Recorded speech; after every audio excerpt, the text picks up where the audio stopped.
Reporter T V വലിയ പ്രതീക്ഷയോടുകൂടി ഉണ്ടാക്കിയ വിവാദമാണ് രാഹുൽ മാങ്കൂട്ടം കേസ്.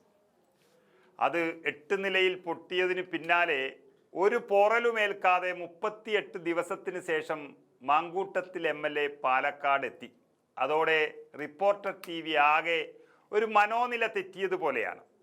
കോൺഗ്രസ് മണ്ഡലം പ്രസിഡന്റായിരുന്ന സേവിയറിൻ്റെ സഹോദരൻ മരിച്ചിരുന്നു. ആ കുടുംബത്തെ കാണാനാണ് പെട്ടെന്ന് രാഹുൽ മാങ്കൂട്ടം എത്തിയത്. പക്ഷേ ആരും അറിയുന്നതിന് മുൻപ് ഇത്രയും രാവിലെ മാങ്കൂട്ടം എത്തിയതോടെ യഥാർത്ഥത്തിൽ മാങ്കൂട്ടത്തെ കാത്തിരുന്ന BJPയോ CPMോ അല്ല വിരളി പൂണ്ടത്, റിപ്പോർട്ടർ ടി വിയാണ്. ആരുമില്ലേ പാലക്കാട്ട്, ഇതാ മാങ്കൂട്ടം എത്തിയിരിക്കുന്നു, ഓടിക്കട പിടിക്കട എന്നൊക്കെയുള്ള തരത്തിൽ വലിയ തരത്തിൽ വാർത്ത നൽകുന്നത് റിപ്പോർട്ടർ ടി വി ആയിരുന്നു.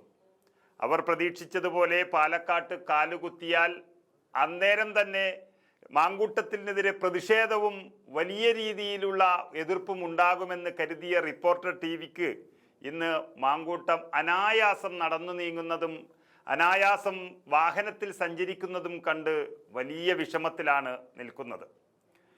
ഓഗസ്റ്റ് 17-നാണ് രാഹുൽ മാങ്കൂട്ടം പാലക്കാട് നിന്നും പോയത്. 20-നാണ് മാങ്കൂട്ടത്തിനെതിരായ ആരോപണം റിപ്പോർട്ടർ പുറത്തുവിട്ടത്. ഒരു മാസത്തിലേറെയുള്ള ഇടവേളയ്ക്ക് ശേഷം മണ്ഡലത്തിൽ വീണ്ടും സജീവമാകാൻ ഒരുങ്ങി മാങ്കൂട്ടത്തിൽ എത്തുമ്പോൾ അത് വലിയ ആവേശമാണ് പാർട്ടിക്ക് നൽകിയത്. പാർട്ടിയിൽ നിന്നും സസ്പെൻഡ് ചെയ്യപ്പെട്ടിട്ടുണ്ടെങ്കിലും പാർട്ടി പ്രവർത്തകരാണ് മുഴുവൻ കൂടെ നിന്നത്. പാർട്ടി പ്രവർത്തകന്റെ വീട്ടിലെ മരണത്തിലെത്തുന്നു. അതുപോലെ തന്നെ പാർട്ടിയുടെ പ്രധാനപ്പെട്ട നേതാവായ KPCCയുടെ സെക്രട്ടറി പൗലോസേട്ടൻ്റെ വീട്ടിലെത്തുന്നു.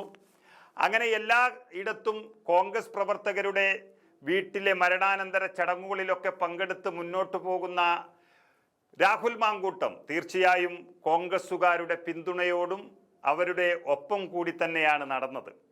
ഇത് ഇന്ന് റിപ്പോർട്ടർ ടി വിക്ക് സഹിക്കാനാവുന്നതിലും അപ്പുറത്തായി മാറി. നിരന്തരം അവർ വാർത്ത കൊടുത്തുകൊണ്ടിരുന്നത് പാർട്ടിയിൽ നിന്നും പുറത്താക്കപ്പെട്ട ഒരാളെ പാർട്ടി നേതാക്കൾ അനുഗമിക്കുന്നു, പാർട്ടി പ്രവർത്തകർ അനുഗമിക്കുന്നു എന്ന തരത്തിലുള്ള വാർത്തകളായിരുന്നു. കോൺഗ്രസിൻ്റെ പ്രാഥമിക അംഗത്വത്തിൽ നിന്നും സസ്പെൻഡ് ചെയ്തിട്ടും രാഹുൽ മാങ്കൂട്ടത്തിനെ ഇങ്ങനെ സംരക്ഷിക്കാനാണ് പാലക്കാട്ടെ ഒരു വിഭാഗം നേതാക്കളുടെ തീരുമാനമെന്നാണ് അവർ വാർത്ത കൊടുത്തത്. കഴിഞ്ഞ മാസം 20-ന് രാഹുൽ മാങ്കൂട്ടത്തിനെതിരായ ലൈംഗികാരോപണം ഉയർന്നു വന്നത് മുതൽ ഈ നിമിഷം വരെ അദ്ദേഹത്തെ തേജോവധം ചെയ്യാനും ഇല്ലാതാക്കാനും ശ്രമിച്ചുകൊണ്ടിരിക്കുന്ന മലയാളത്തിലെ ഏക ചാനൽ അത് റിപ്പോർട്ടറായിരുന്നു. അതിനുശേഷം ഇപ്പോൾ ഒരു മാസമായി MLA മണ്ഡലത്തിലേക്ക് വരുമ്പോഴും അതിൽ റിപ്പോർട്ടർ ടി വിക്കുണ്ടായിരിക്കുന്ന മനോവിഷമം വളരെ വ്യക്തമായി കാണാമായിരുന്നു.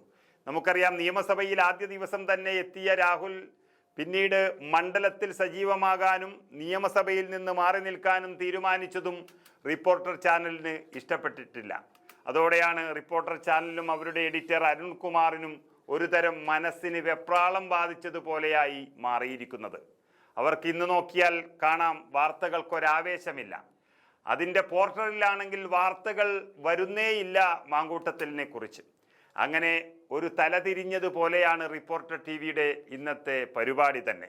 പാലക്കാട്ട് കാല് കുത്തിക്കില്ല എന്ന് പറയുന്നതിൻ്റെ 100-1 ആവേശം പോലും കാല് കുത്തിയപ്പോൾ റിപ്പോർട്ടർ ടി വിക്ക് കാണുന്നില്ല എന്നുള്ളതാണ് യാഥാർത്ഥ്യം.